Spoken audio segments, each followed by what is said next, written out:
Boa tarde, vamos dar início a mais uma sessão do nosso Seminário de História Religiosa. Fazemos-lo depois da nossa interrupção de verão, do mês de agosto. Espero que todos tenhamos tido um bom descanso, ou pelo menos algum descanso nesse período.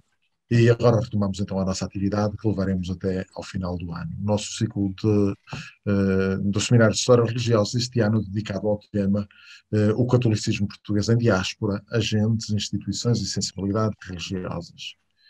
A sessão de hoje é dedicada ao tema a evangelização portuguesa do Japão e a obra literária de Shusaku Endo. Temos connosco para abordar esta temática o padre Adelino Ascenso, da Sociedade Missionária da Boa Nova. Eu leio brevemente a apresentação que está na ficha, ou pelo menos parte dela, que está na ficha do seminário, antes de iniciarmos a lhe dar a palavra.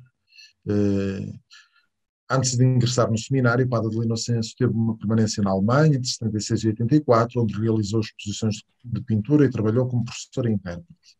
Entre 84 e 87, fez viagens de estudo pelo continente asiático e pela América do Sul. Em 91, entrou no Seminário de Valadares, da Sociedade Missionária da Boa Nova. Em 98, após a ordenação, parte para o Japão. De 2004 a 2008, realizou estudos em Roma, na Faculdade de Teologia da Pontifícia Universidade Gregoriana, concluindo doutoramento em Teologia, precisamente debruçando-se sobre Shusaku Endo. De 2009 a 2012, foi professor da Universidade Católica de Osaka. De 2009 a 2014, desenvolveu trabalho pastoral em paróquias e foi responsável pelo diálogo interreligioso da Arquidiocese de Osaka. Nesse período realizou numerosos cursos, seminários e conferências sobre Shusaku Endo. É atualmente superior-geral da Sociedade Missionária da Boa Nova desde 2014. Publicou o trabalho de doutoramento do que falei, tanto em inglês como em japonês, e outros textos, nomeadamente sobre Shusaku.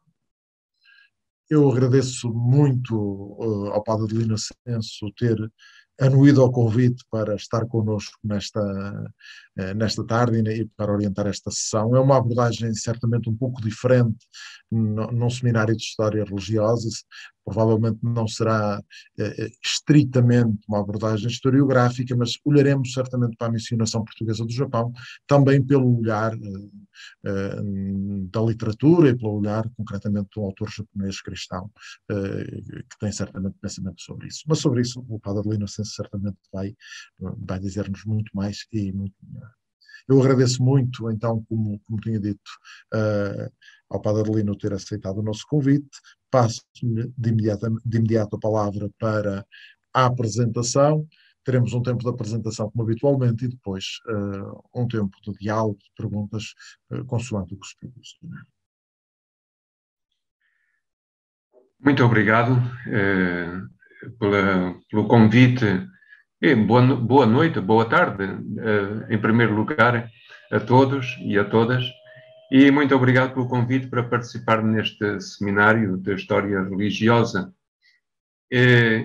Iniciarei a minha comunicação sobre a evangelização portuguesa do Japão e a obra literária de Shusaku Endo com uma referência à chegada de Francisco Xavier ao Japão e ao bom acolhimento inicial do cristianismo, algumas razões que terão conduzido às perseguições, que se tornariam duríssimas a partir de 1614, e aos Kakure Christian, cristãos escondidos, por quem o escritor católico japonês Shusaku Endo tinha um irresistível interesse. Seguir-se-á um apontamento sobre a criação da Diocese de Funai, a atual Oita, em 1588, no clima daquilo que tinha saído do Concílio de Trento, e o trabalho de evangelização de Dom Luís Cerqueira, o primeiro bispo a residir naquela nação, tendo estruturado a igreja local japonesa com valores que a levaram a resistir às perseguições. Finalmente, na terceira parte, será analisado o método de evangelização no Japão, tendo como pano de fundo algumas obras de Shusaku Endo. será realçada a sua proposta de uma forma mais maternal e compassiva de religião, assim como um Cristo frágil e companheiro. Concluirei com alguns pontos em forma de síntese, em ordem a facilitar o diálogo que possamos ter depois da minha apresentação. Os portugueses aportaram no arquipélago nipónico em 1543. O cristianismo em si foi introduzido no Japão com a chegada àquele país em 1549 Francisco Xavier e seus companheiros Cosme de Torres, Juan Fernández e o japonês irmão jesuíta Anjiro, com quem Xavier tinha travado conhecimento em 1547 em Malaca. E gozou de grande expansão durante a segunda metade do século XVI, tempo que viria a denominar-se século cristão, embora alguns autores considerem a expressão excessiva, como refere Oliveira e Costa na sua obra O Cristianismo no Japão e o Episcopado de Dom Luís Cerqueira. No entanto, devido ao desenvolvimento de fricções e tensões entre o cristianismo e o mundo cultural e religioso japonês, ao que não são alheias dificuldades de cariz político, o cristianismo começou a ser perseguido. Quando Francisco Xavier chegou ao Japão, os senhores feudais e os monges budistas influentes parecem ter ficado fascinados com o carisma e a força interior daquele missionário. Claro que, naquela ocasião, fatores políticos e económicos também estavam a seu favor. De facto, tal como diz Mohammad Oliai, na sua obra The Japanese and Christianity, mercadores e navios de carga seguiram os jesuítas até ao Japão e os senhores da guerra ganhavam com o comércio. No entanto, nuvens negras avizinhavam-se. Uma vez que no que diz respeito à história, é sempre difícil encontrar fontes totalmente puras e isentas, torna-se difícil de saber detalhadamente as razões que levaram Toyotomi Hideyoshi a publicar um edito de expulsão dos jesuítas em 1587. A proibição ficou, contudo, praticamente só no papel, não sendo rigorosamente acatada pelos missionários, nem estritamente aplicada pelas autoridades japonesas. As coisas adquiriram gravidade no outono de 1596, com os escombros do navio San Felipe, um galeão que vinha de Manila e que seguia para Acapulco. E Hideyoshi ordenou a confiscação da carga do navio. Julga-se que terá sido, aliada a outros fatores, a vinda do capitão a exigir a devolução da carga, reivindicando soberania espanhola global, que levou Hideyoshi à decisão de dar uma lição. 26 cristãos foram presos, levados para Nagasaki, e aí foram crucificados no dia 5 de fevereiro de 1597. Naturalmente, haveria um confuso emaranhado de justificações para esta sua atitude. Richard Bowring considera que deve ter havido algum receio de que a ajuda dos militares espanhóis chegasse a alguns daimyos cristãos descontentes, mesmo sendo difícil que alguém acreditasse na possibilidade de uma invasão vinda de Manila. Em 1600, o Japão foi unificado e deu-se início ao período Tokugawa, denominado Shogunato, que duraria até 1868.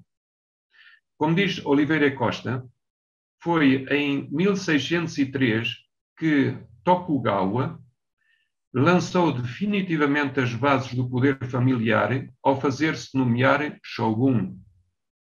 Apesar de todas as dificuldades, durante a primeira década do século XVII, parecia que a presença do cristianismo e dos seus padres continuava a ser tolerada. Na realidade, diz igualmente Oliveira Costa, em 1600, o cristianismo parecia ter condições para se tornar uma grande religião no Japão. De facto, nesta altura, havia cerca de 300 mil católicos, como termo de comparação, atualmente, passados 400 anos, os católicos japoneses são pouco mais de 400 mil. Além disso, numerosos daimyos tinham-se convertido ao cristianismo. Mas o ponto de viragem chegou em janeiro de 1614, quando Ieyasu Tokugawa, aquele que, com a unificação do Japão, recebera o título de shogun, tornando-se o soberano de toda a nação, emitiu um decreto com a proibição do cristianismo.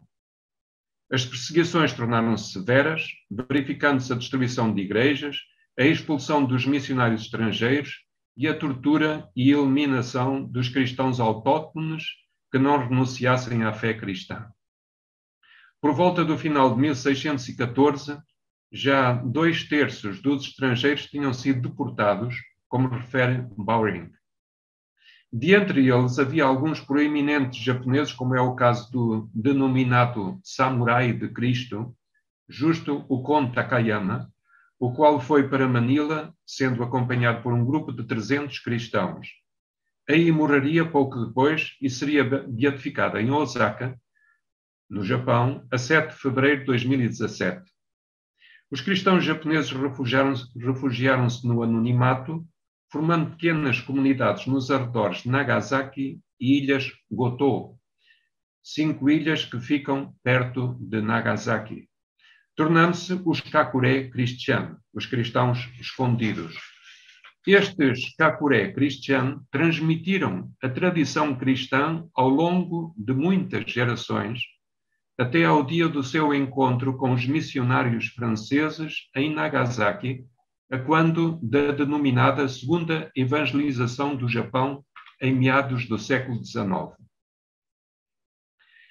Tal como foi dito acima, o comércio era bem visto pelos senhores da guerra.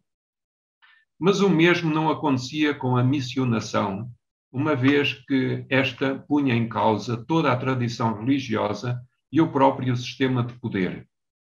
Naturalmente, tratava-se de uma cosmovisão diferente e o cristianismo fazia abanar o sistema.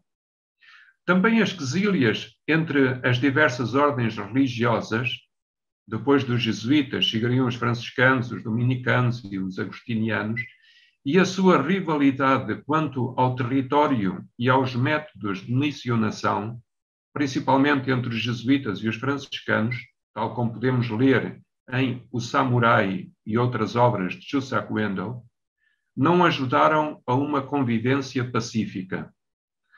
Além das diferentes ordens religiosas, também as diversas nacionalidades contribuíram para o agudizar das relações, com destaque para a chegada dos holandeses em 1600, que tiveram grande influência no consequente desgaste dos jesuítas e do catolicismo, no dizer de Oliveira e Costa. Muhammad Oliai é mais contundente ao afirmar que estes terão feito passar a ideia de que os portugueses e os espanhóis, com o apoio do Papa, planeavam invadir o Japão. Tal boato, aliado à visão eurocêntrica do cristianismo, combinada com antigas ambições políticas e coloniais do Ocidente, causaram incompreensões e aceleraram as perseguições, continua Oliai. Sem dúvida que havia graves problemas de enculturação, pois os missionários nem sempre se mostravam tolerantes para com a cultura da nação que os acolhia.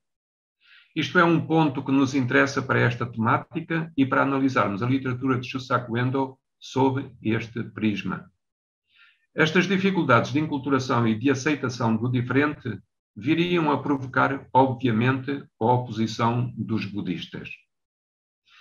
Oliai refere que os missionários que foram para o Japão garantiam que pregavam o Evangelho sem adornos e que ofereciam uma pura versão do cristianismo.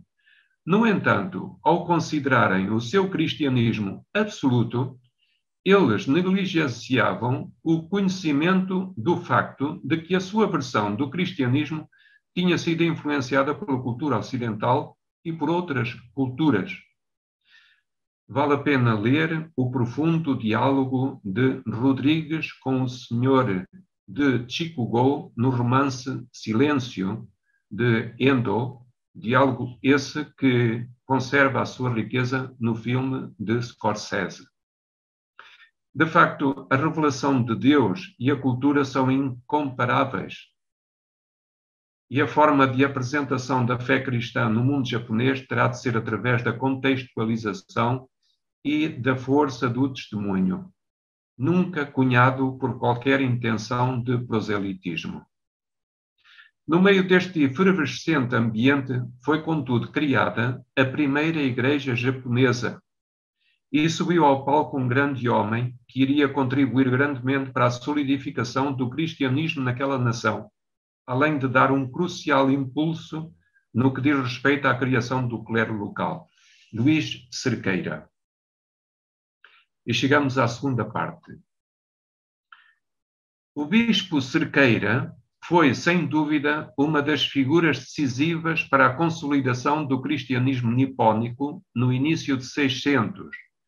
Foi sob o seu impulso que Nagasaki ganhou o estatuto da Roma japonesa, não por ter sido a sede do bispado, mas porque foi a única zona do Japão em que foi montada uma estrutura diocesana organizada.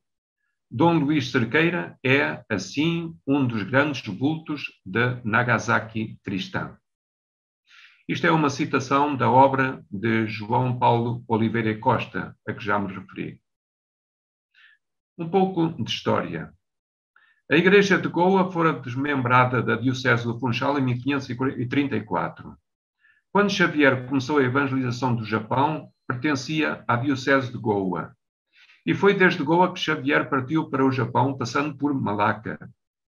Mais tarde, e até 1566, a Igreja do Japão passou a pertencer hierarquicamente à Igreja de Malaca. Em 1576, Macau, então uma localidade central e de passagem para todo o Extremo Oriente, foi elevada a diocese independente, sufragânea do Arcebispado de Goa. Para este assunto, vale a pena ler a obra da irmã japonesa Inácia Kataoka, A Vida e a Ação Pastoral de Dom Luís Cerqueira, bispo do Japão, que está na bibliografia.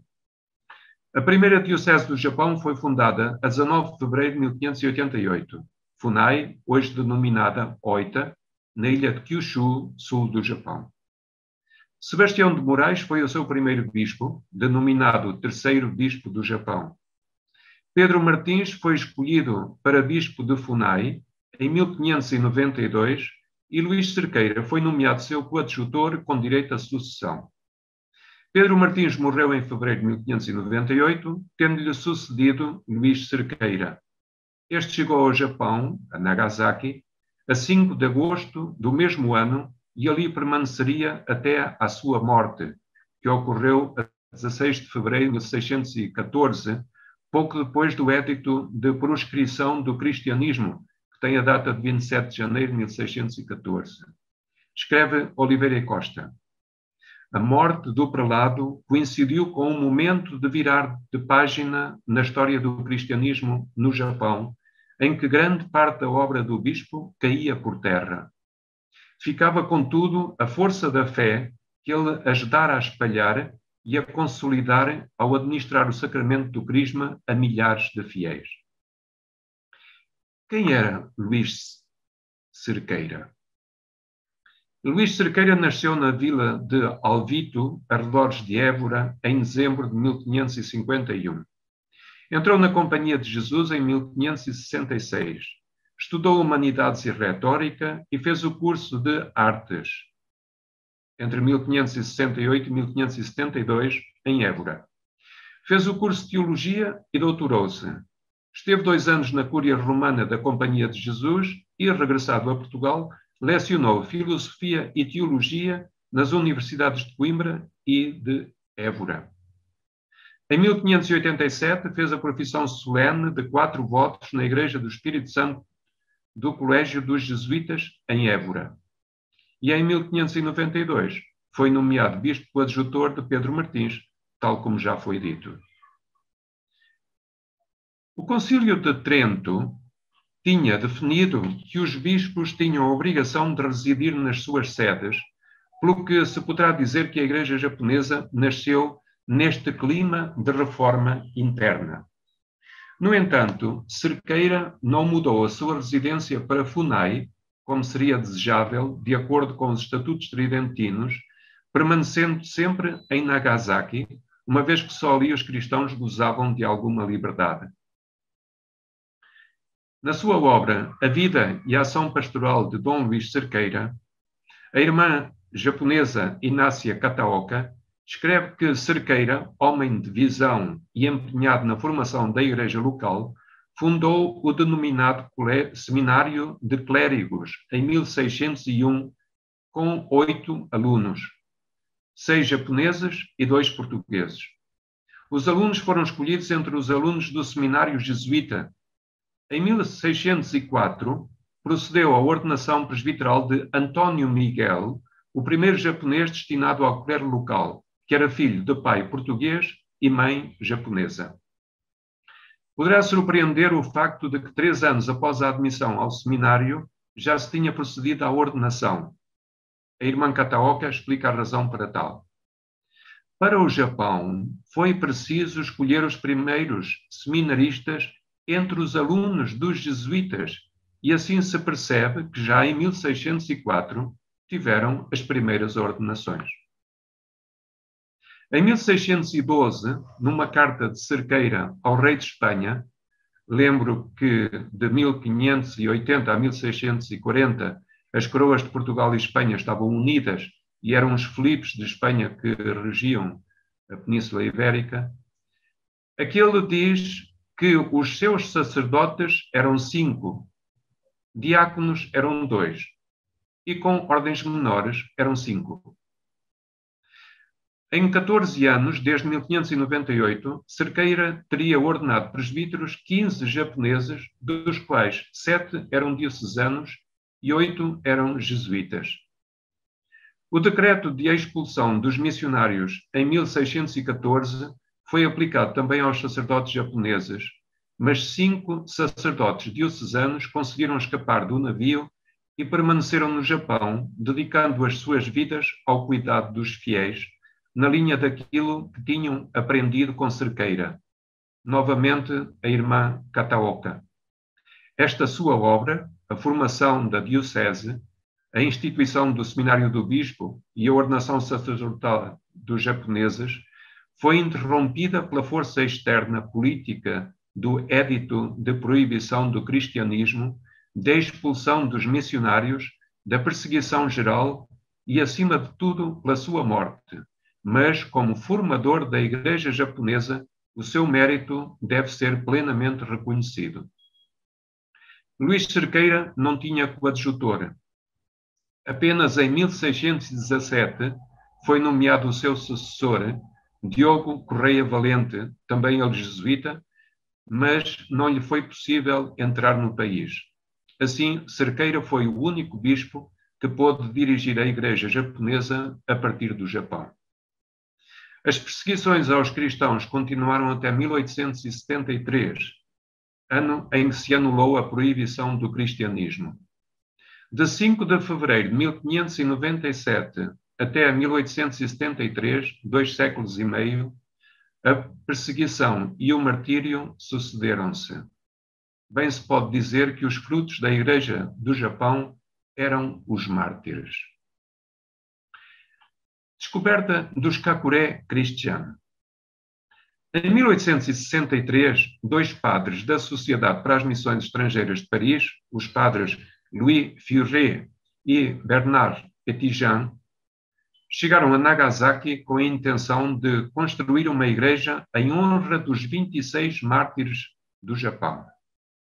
A 17 de março de 1865, logo depois da finalização da igreja, o padre Petitjean estava a rezar diante do altar quando se apercebeu da presença de um grupo de camponeses. Uma idosa do grupo aproximou-se dele e fez, ao que parece, as 3 perguntas que ficaram célebres. Onde está a estátua de Santa Maria? E manifestaram a sua alegria quando a viram, dizendo: É realmente Santa Maria porque está com Jesus. Segunda pergunta: como se chama o responsável de Roma? E terceira pergunta: onde está a sua mulher? Com a resposta dos missionários, não tiveram mais dúvidas.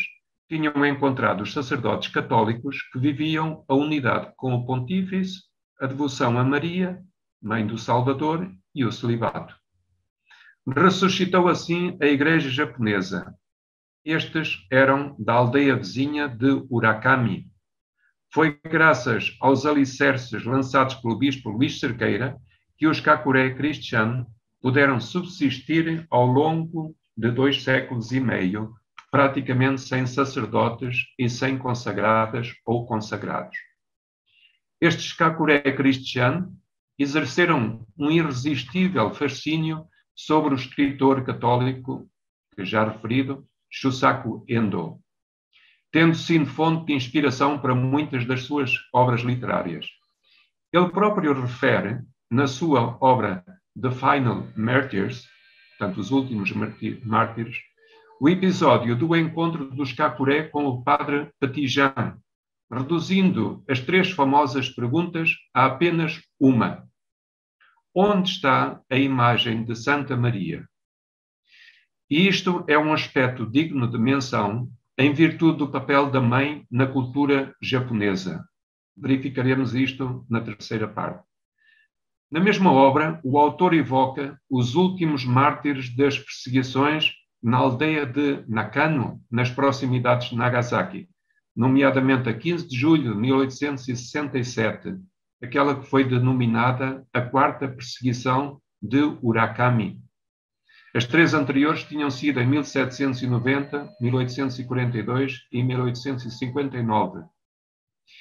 Isto em 1867, quando um dos magistrados de Nagasaki, governador Tokugawa de Iwami, deu ordens para que fossem capturados todos aqueles que tivessem violado a proibição do cristianismo.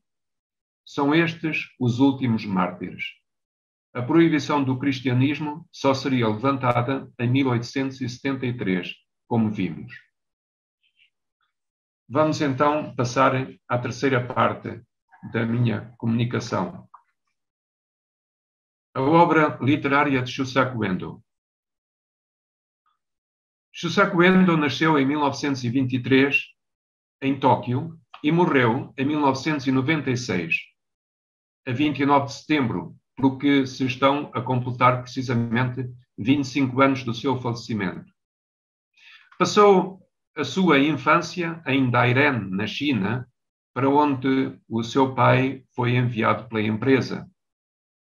Shusaku Endo, um dos autores mais significativos do século XX, pertencia a uma geração de escritores cristãos japoneses do pós-guerra e lutou ao longo de toda a sua vida com questões relacionadas com a sua fé. Essa luta está bem patente nas suas mais de 200 publicações, de entre contos, peças de teatro, dramas, biografias críticas, ensaios, diários e romances. Viveu e trabalhou no seu país de origem, Japão, mas a sua ficção adquire contornos universais em virtude da natureza profundamente antropológica dos temas teológicos tratados na sua obra de ficção. A sua ligação com Portugal era fraterna, até porque ele era um apaixonado por Nagasaki, e Nagasaki está intrinsecamente ligada a Portugal. Em 2007, quando me encontrava em Roma a preparar a minha tese sobre a teologia implícita na sua obra de ficção, desloquei-me ao Japão com a finalidade de recolher material e encontrei-me com a sua mulher, a senhora Junko, que viveu com ele desde 1955 até à morte do marido, em 1996. Quando nos encontramos, em 2007, a senhora Junko completaria 80 anos daí a poucos meses. Faleceu em janeiro deste ano, com 93 anos de idade. Almoçamos juntos num restaurante de Tóquio e ela ofereceu-me um texto, penso que inédito, do seu marido sobre Portugal. Eram 3 ou 4 folhas. Não sei onde estará o texto, mas presumo que se tenha perdido nas minhas mudanças ou que esteja dentro de um caixote em qualquer parte. Houve nos curtos 73 anos da vida de Shusaku Endo alguns fortes pontos de viragem, fazendo com que ele estruturasse de tal forma as suas experiências como escritor japonês e católico, que acabou por impregnar essas mesmas experiências antropológicas de um conteúdo profundamente teológico, como já foi assinado acima. Qualquer escritor anseia atrair de tal forma o leitor que este venha a ter uma relação íntima com o livro. Para o fazer, o autor exprime os seus profundos sentimentos, experiências e preocupações, seções e sonhos, direta ou indiretamente. Quando ele o faz de uma forma transparente e confessional, temos o romance autobiográfico, que em japonês se diz shishōsetsu. Endo não era considerado um escritor de shishōsetsu, mas a sua obra reflete muitas vezes, numa forma confessional, as suas angústias e preocupações, as suas dúvidas e os seus conflitos, sempre profundamente embebidos na fé que a sua mãe lhe deu quando ele tinha 12 anos de idade e foi, juntamente com ela, batizado. Isto em 1935. E que ele definia como envergando um fato ocidental desajustado ao seu corpo de japonês, sendo o fato desajustado uma metáfora da religião estrangeira que é o cristianismo. Nos seminários que orientei no Japão sobre a teologia implícita na sua obra literária, havia um aluno católico, se é que se pode designar aluno, pois os alunos eram mais interlocutores, que dizia muitas vezes que ele próprio tentava adaptar o fato ocidental, o cristianismo, aplicando-lhe elementos do kimono japonês, budismo e shintoísmo. Era um excelente cristão, tal como a sua mulher. Isto tem a ver com o doloroso processo de enculturação, discernindo aquilo que se pode adaptar e aquilo que, como coluna vertebral, terá de permanecer. Pode ser campo para diálogo no final da comunicação, se assim o entendermos. Voltemos a Shusaku Endo. Uma sensação de traição acompanhá-lo-ia durante longo tempo. O drama de se tornar cristão, com as consequências daí derivadas, tendo em conta o facto de que, no tempo da guerra, o Japão não lidava de forma particularmente amigável com aqueles que se tornavam cristãos, uma vez que tal conversão era frequentemente vista como sinal de pactuar com a religião que caracterizava o inimigo.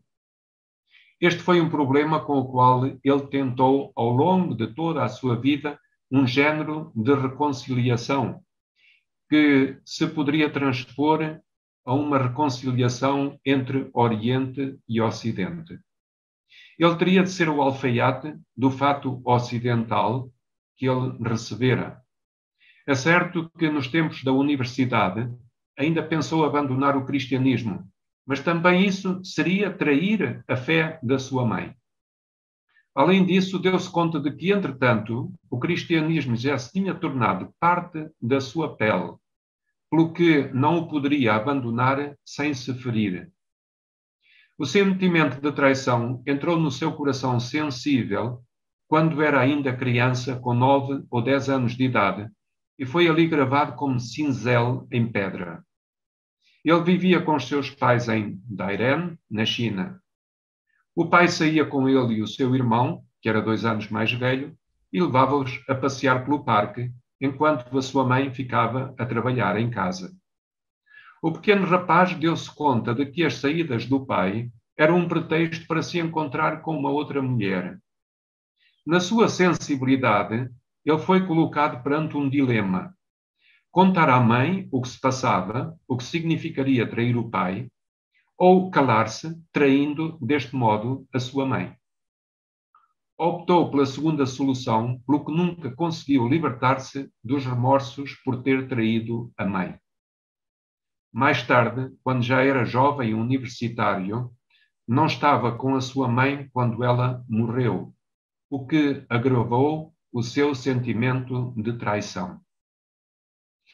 Ele sobrepôs a sua mãe a Cristo e ele próprio a Judas, acabando por estruturar estes seus sentimentos em obras literárias de grande profundidade cristológica e teológica. Um segundo ponto de viragem foi o período de 3 anos em França, entre 1950 e 1953, onde estudou a literatura francesa, sendo um dos primeiros japoneses a serem enviados para a Europa depois da Segunda Guerra Mundial. Durante esses 3 anos, ele continuou a sentir um género de distância, como se existisse um abismo a separar dois mundos incompatíveis. Ele voltou para o Japão, depois de ter contraído tuberculose, sem uma resposta às suas interrogações sobre pecado e consciência de pecado. O próximo ponto focal foi o espaço de tempo de 2 anos e meio de hospitalização, com 3 intervenções cirúrgicas aos pulmões, o que se tornaria tão importante como os 3 anos em França.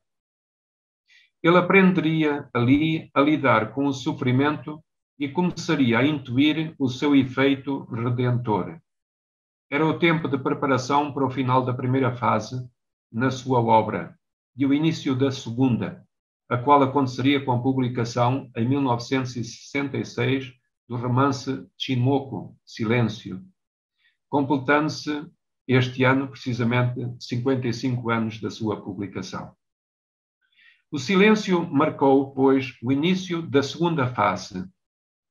Há críticos literários que dividem a sua obra em 3 fases, mas eu prefiro dividi-la em 2, sendo a primeira constituída pelas obras anteriores a Silêncio, a partir da publicação de ensaios e romances, com destaque para Homem Branco e Homem Amarelo, ambos publicados em 1955, quando o autor tinha 32 anos de idade e quando recebeu o primeiro prémio. Este início da segunda fase prolonga-se até ao romance Samurai, publicado em 1980, num esforço constante por encontrar elementos que ajudem a uma reconciliação entre Oriente e Ocidente. Nesta fase, Endo viria a concluir que o cristianismo, a sua própria fé, seria uma opção possível para o povo japonês, embora fosse necessário encontrar um caminho para o fazer adaptável à mentalidade japonesa. Ele teria de ser o seu próprio alfaiate, como já referi, e seria o alfaiate através da escrita. Daí o facto de a sua literatura de ficção ser tão intensa. Teologicamente, este trabalho de alfaiate é a sua estruturação de uma nova imagem de Cristo, a tentativa de passagem da religião patriarcal para uma religião mais maternal, que perdoa as falhas do débil e covarde e que acompanha o ser humano na sua qualidade de companheiro da humanidade. Nas suas obras mais tardias, aparece uma concepção de Deus como força universal, que ele denomina em japonês Hataraki. E este Hataraki significa trabalho, ação, função. O ideograma é constituído pela raiz pessoa e movimento, sendo este último formado por pesado e força. Aí vês toda esta significação de Hataraki. Esta concepção de Deus atinge o seu cume no último romance Fukaikawa, Rio Profundo, também traduzido para português, tal como Samurai e Silêncio, onde a universalidade daquela força é descrita como encontrando-se ativa nas diferentes religiões. Este romance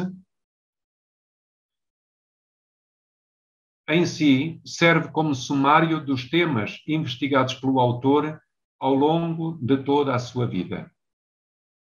Vamos agora ver algumas das suas obras, onde aparece mais nítida a sua concepção de Deus como força universal e onde a proposta de uma terceira religião, mais maternal e compassiva, é realçada, pois isto tem a ver com a forma de evangelização do Japão e com os desafios da enculturação naquele país.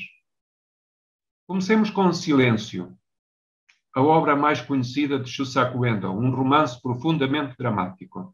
Escrevia o jesuíta norte-americano Raymond Schroth sobre o livro que se trata de um dos mais depressivos romances que ele tinha lido em toda a sua vida. Mas, acrescentava, li-o 3 vezes. Silêncio. Com Silêncio, publicado em 1966 e traduzido para o inglês em 1969 e a partir daí para diversos idiomas, incluindo o português, Shusaku Endo iniciou uma nova fase numa tentativa para ligar o cristianismo à cultura japonesa. Como vimos, ele fora batizado juntamente com a sua mãe, mas teria de procurar uma forma de emendar o seu desajustado fato ocidental, de modo a que lhe servisse e ele se sentisse confortável como japonês e como cristão. Endo tinha 3 questões em mente quando escreveu Silêncio. Primeiro, ele interrogava-se se, caso tivesse vivido naquele tempo das perseguições, não teria também ele apostatado, e acrescentava que provavelmente o teria feito. A segunda e a terceira questões estavam relacionadas com os próprios apóstatas. Qual terá sido o seu sentimento ao apostatarem? Que tipo de homens e mulheres seriam eles? Ele sabia que, a par do denominado silêncio teológico de Deus, estava também o silêncio da história e da Igreja sobre aqueles que tinham apostatado durante as perseguições. Por isso, ele decidiu escrever esta obra no sentido de dar voz àqueles apóstatas sem voz. A grande admiração por aqueles apóstatas que renunciavam à sua fé publicamente e que continuavam em segredo a ensinar as orações aprendidas e a batizar filhos e netos, sofrendo com terrível peso na consciência por terem sido traidores e serem escorraçados pelos outros que eram torturados, deve-se ao facto de que, graças a eles, a frágil luz do cristianismo continuou a ser transmitida de geração em geração ao longo de 2 séculos e meio. A Igreja fazia memória dos mártires, mas não dos frágeis e cobardes. Ele queria reabilitá-los. De facto, a essência de Silêncio não é o grupo de mártires, mas sim a expressão do conflito dos apóstatas, em especial a angústia do padre Sebastião Rodrigues, protagonista do romance, jesuíta português. Trata-se de um exemplo de literatura como terreno privilegiado para elaboração teológica. Por isso, ele dizia, sempre que o atacavam com argumentos teológicos, que não era teólogo, mas sim escritor. Pode dizer-se que Rodrigues é símbolo da reflexão imediatamente anterior aos anos 60 do século XX e que daria origem ao Segundo Concílio do Vaticano, nomeadamente no que diz respeito às mudanças vertiginosas da sociedade e ao diálogo entre culturas e religiões diferentes. Não sei se conheceis o livro do O Silêncio, mas faço um brevíssimo resumo.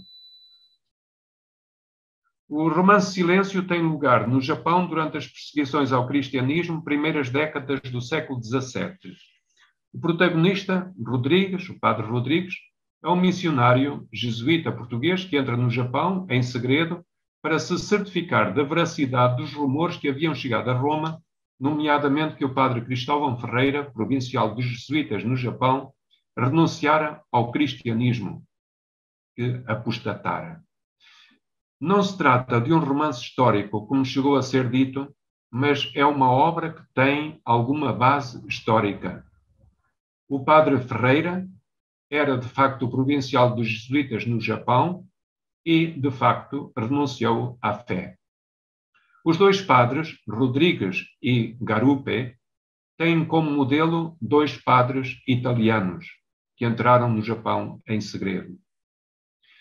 O padre Rodrigues chega ao Japão juntamente com Garupe, esconde-se, mas é finalmente capturado.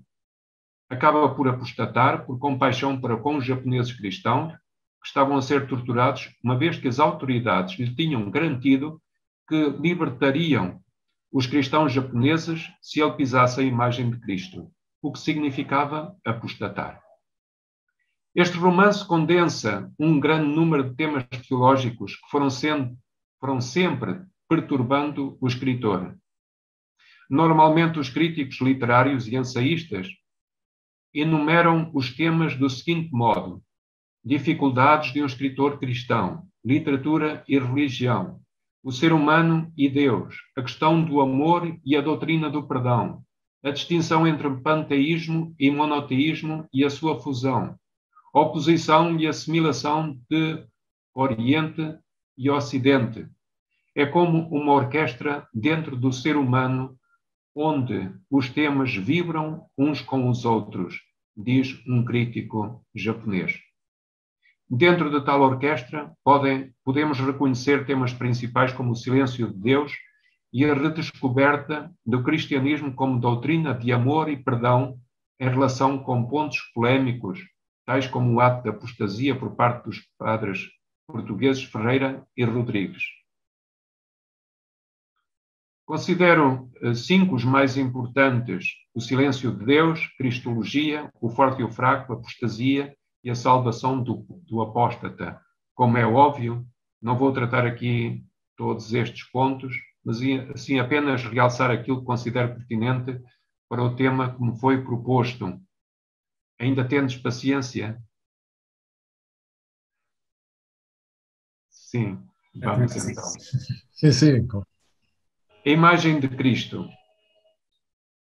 O nosso autor afirma que há numerosas interpretações de silêncio, mas que a ideia mais importante é a do protagonista estrangeiro, o português, que abraça a face transformada de Cristo. Tal transformação acontece como um doloroso processo de tentativa para cruzar as barreiras entre os mundos ocidental e oriental, assim como a parede de separação entre o clero e o crente comum. Isto é uma afirmação do crítico japonês Masaki Ota. De facto, Rodrigues teve de passar por um trilho muito estreito de enculturação, de forma a cruzar estas duas barreiras. Vejamos de que forma se processou a transformação do rosto de Jesus na imaginação de Rodrigues. Esta aconteceu lenta e gradualmente, como passos num processo de uma difícil conversão. Quando ele estava em Macau, a imagem que ele tinha incrustada na sua imaginação era aquela que trouxera consigo da Europa, sem qualquer transformação, não enculturada. Um rosto cheio de vigor. Quando se encontra na prisão de Nagasaki, ele começa a visualizar um Cristo sofredor. Finalmente, quando ele chega ao auge do sofrimento, verifica que Cristo tem um olhar triste. É importante constatar que a segunda e a terceira imagens são aquelas que ele contempla depois de ter caído no abismo do desespero, o que nos demonstra a necessidade da crise para renascer espiritualmente. Dizia o jesuíta irlandês Michael Cole Gallagher que, diante dos maiores desafios da vida, ou a pessoa arrisca a árida travessia de uma penosa conversão, ou permanece atolada em respostas herdadas. Rodrigues escolheu o caminho da penosa conversão, de tal forma que ele mesmo se tornou um Kakuré cristiano. Assim compreendemos a grande transformação no interior de Rodrigues ao longo da sua peregrinação espiritual. Ele chegou ao Japão com a imagem de Cristo que recebera na Europa, um Cristo glorioso e forte, mas excessivamente distante em virtude da sua transcendência. Isto é um aspecto importante, pois um Cristo ou um Deus que apareça afastado da trivialidade da vida cotidiana não será captado pelos japoneses. Um Cristo poderoso, constantiniano, também não entrará na mente do japonês comum. Depois de Rodrigues ter sido preso, ele começou a sobrepor o seu destino ao destino de Jesus, de tal forma que a autoridade começou a diluir-se, e Rodrigues sentiu Cristo mais perto do humano, sem autoridade, vulnerável. Ao realçar esta aproximação do humano por parte de Cristo, Shusaku Endo tinha em mente a passagem de uma severa religião patriarcal para uma compassiva religião maternal. Isto é, a fé num Cristo compassivo e maternal. Tal nova imagem de Jesus era aquela que o próprio Endo podia abraçar e que formava um estrado sobre o qual caminharia para ultrapassar o sentido de distância Oriente-Ocidente que ele experimentara desde o início da sua carreira e que aparece nos seus romances iniciais. Finalmente, foi em silêncio que ele introduziu com sucesso a característica maternal do seu Cristo, embora já tivesse aparecido em outras obras, tais como A Mulher que Eu Abandonei, publicado em 1964 e traduzido para inglês em 1994, onde o protagonista principal, a jovem Mitsu, por um lado, anseia desesperadamente pela presença de uma mãe e, simultaneamente, é uma personificação feminina de Cristo. A religião maternal tem o afeto de mãe e garante a salvação. O coração dos japoneses está fortemente marcado pelo conceito budista de compaixão, Ji-hi, em japonês. Este Ji-hi não tem qualquer frieza ou dureza e perdoa qualquer falta. A imagem rigorosa do pai foi sempre considerada com um misto de temor. Diz-se jocosamente, no Japão, que há 4 coisas terríveis no mundo: os incêndios, os terremotos, as trovoadas e os pais, masculino. Muitos dos apóstatas temiam Deus como pai, que conhecia o seu passado de traição. Eles temiam o julgamento e castigo de tal Deus e ansiavam pela presença de uma mãe que os afagasse, lhes perdoasse as faltas e curasse as suas feridas. O boom do cristianismo durante o denominado século cristão ter-se-á certamente devido, em grande parte, ao facto de que o cristianismo apelava à ternura e ao acolhimento pelo qual os camponeses mais ansiavam. Aí estará a razão pela qual eles tendiam para venerar mais a Virgem Maria do que o próprio Cristo, refere a crítica literária japonesa Kyoko Toyama. Vamos encontrar esta veneração pela Virgem Maria e a sua ligação com a mãe em si em numerosas outras obras do autor. De silêncio até nas margens do Mar Morto. Sintetizemos. Nesta sua segunda fase, principalmente a partir do grande romance Silêncio, Shusaku Endo pretendia criar uma nova que se adapta à mentalidade japonesa, aquela imagem que ele tinha intuído durante a sua hospitalização e a qual ele tinha finalmente captado com todo o seu coração a quando da visita do museu em Nagasaki, onde a fumie estava exposta. A fumie é uma imagem de Jesus ou da Virgem Maria em metal ou madeira, destinada a ser pisada por aquele que era interrogado, como sinal de apostasia ou de que não era seguidor da religião estrangeira.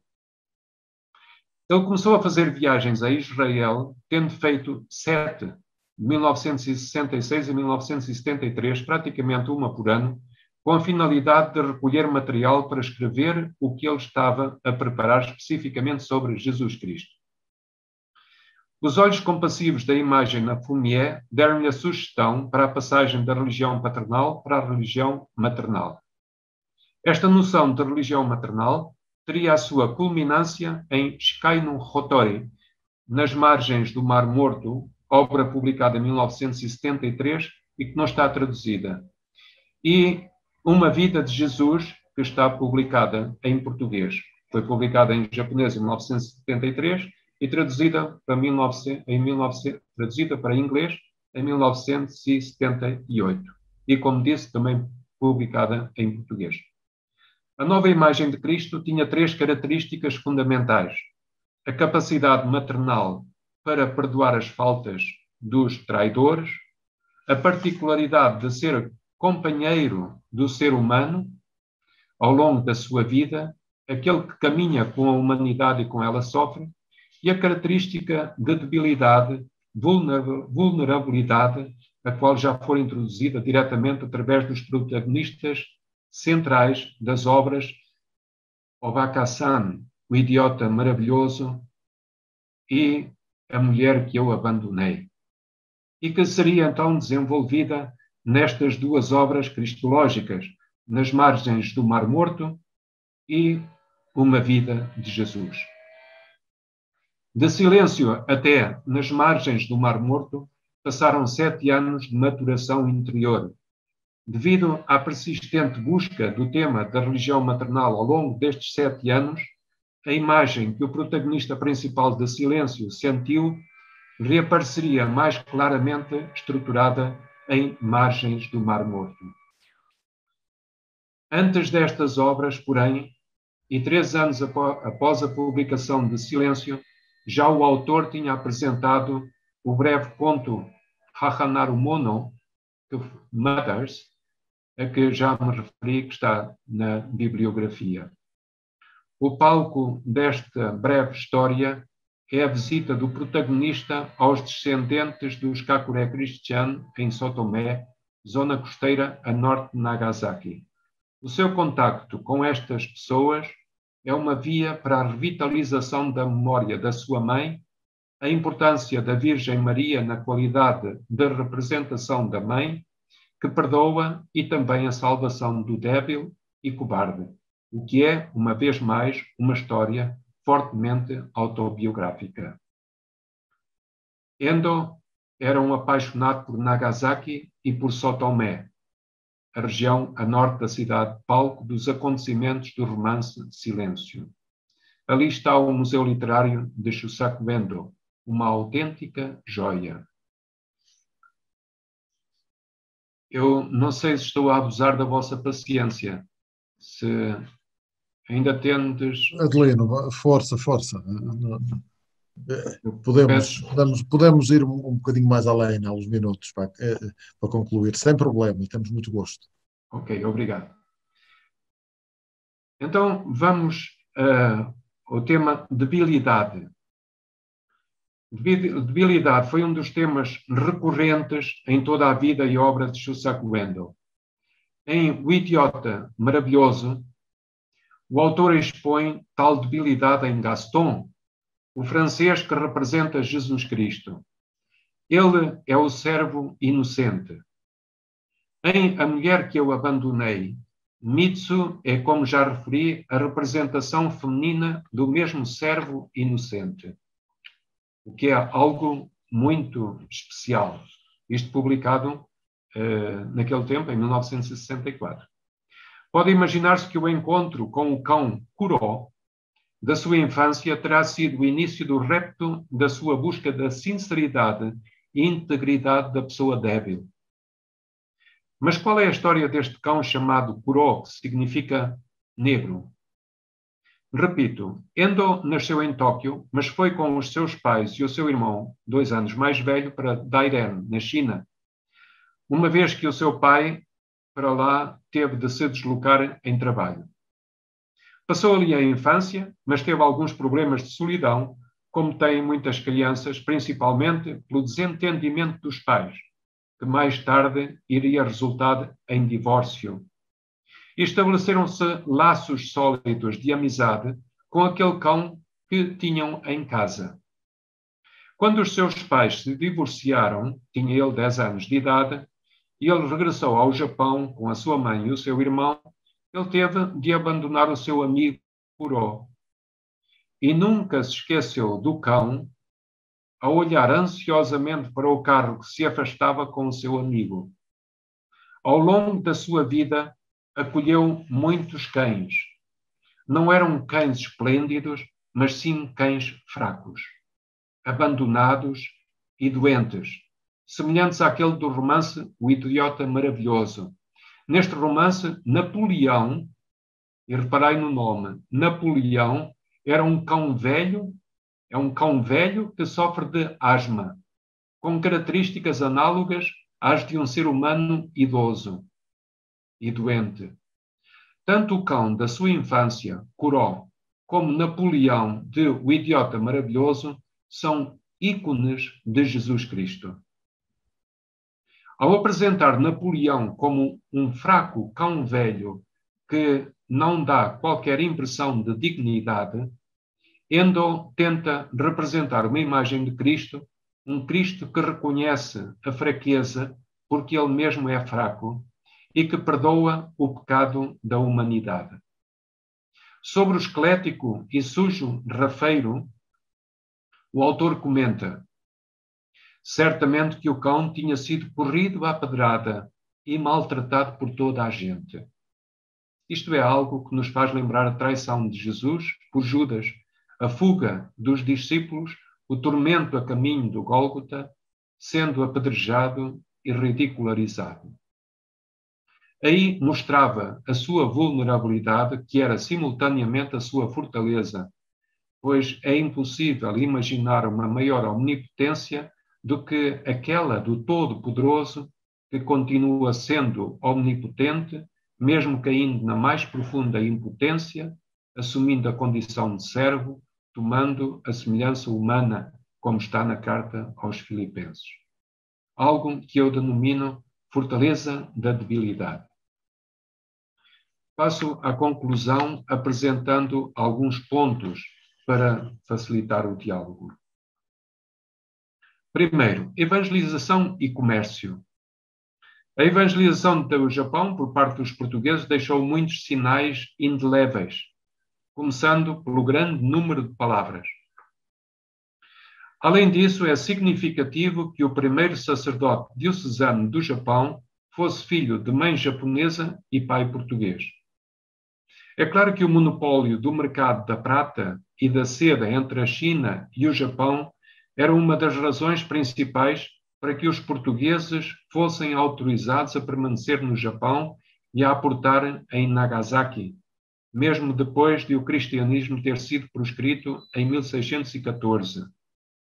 Em 1639, os mercadores portugueses foram finalmente expulsos.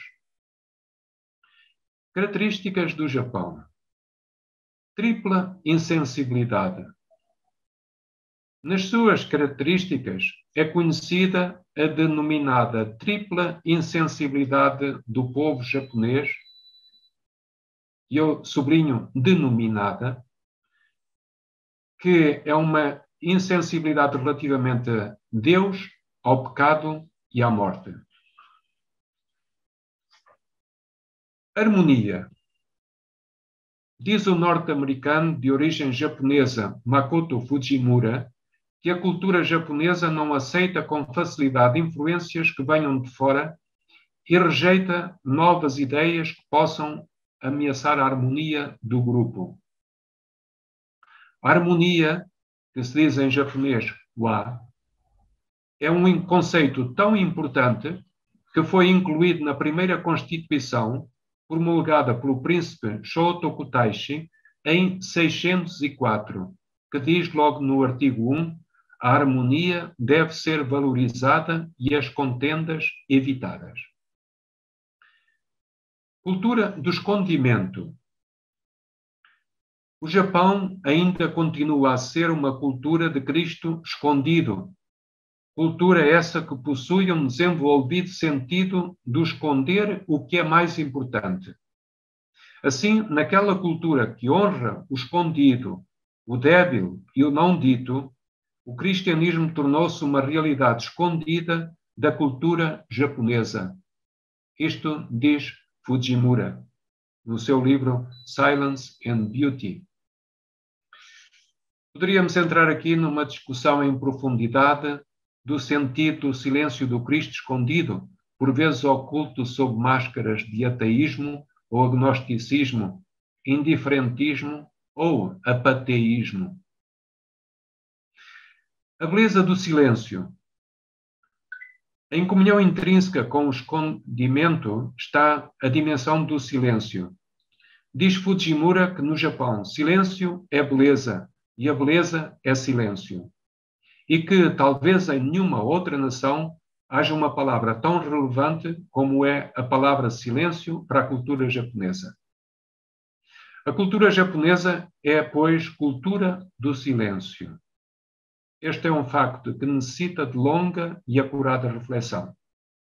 Ao indivíduo é requerida a capacidade de conservar os seus pensamentos no interior por causa do bem-estar dos outros, em nome da harmonia, tal como vimos. Assim sendo, não se trata de hipocrisia. É, sim, a poderosa influência de Wa, que faz com que o indivíduo não exista sozinho e não haja sozinho. Certamente aqui está uma das razões pelas quais os mártires japoneses normalmente aparecem em grupo e não individualmente. Uma exceção é o tal denominado Samurai de Cristo, Justo o Kon Takayama. Influência de Shusaku Endo. A obra literária de Shusaku Endo influenciou muitos japoneses e ajudou-os a entrar no mundo cristão, pois requer-se, naquele mundo distante, uma forma de viver a fé que esteja misturada com dúvidas e muitas vezes em tons cinzentos, mais do que branco ou preto. Evangelização do futuro. Acredito na evangelização do futuro a partir da preparação de terrenos em pousio. Terrenos de indiferentes, de cristãos desiludidos, buscadores ou simples humanos sofredores. A literatura de ficção poderá ser um excelente veículo para conduzir às antecâmaras da fé. Muito obrigado pela vossa escuta.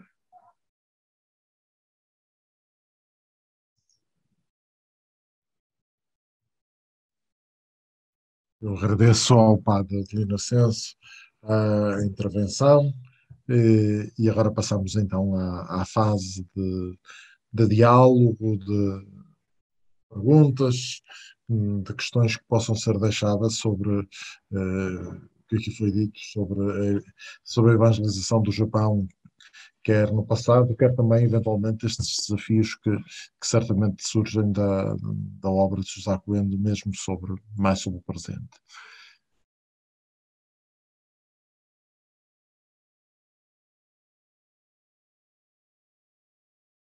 Creio então que poderemos concluir a nossa sessão neste momento.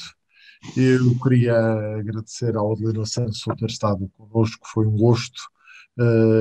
Que também o seminário tenha sido enriquecido com esta perspectiva, parte da história, mas que depois também toma em consideração o autor e o modo como ele vê a própria evangelização do Japão. Queria ainda anunciar a próxima sessão. Nós, no mês de outubro, vamos ter duas sessões, como tinha acontecido no início do ciclo, já tinha dito, em alguns meses teríamos mais do que uma sessão, é o que acontece em outubro. E por isso a primeira sessão de outubro será logo no início, no dia 4 de outubro. Nessa sessão voltaremos à África, concretamente Congo e Angola. O tema será o Bispado de Congo e Angola e a luta pelo controle da função sacerdotal, poderes, agentes, práticas, séculos XVI a XVIII, teremos connosco o Dr. Carlos Almeida, do Centro de História da Universidade de Lisboa. Dia 4 de outubro, à mesma hora, nos mesmos moldes, encontrar-nos-emos para uma nova sessão. Vou concluir então agora aqui a sessão de hoje. Agradeço a presença de todos e agradeço particularmente a intervenção do Padre Adelino Ascenso. Adelino, um abraço e muito obrigado.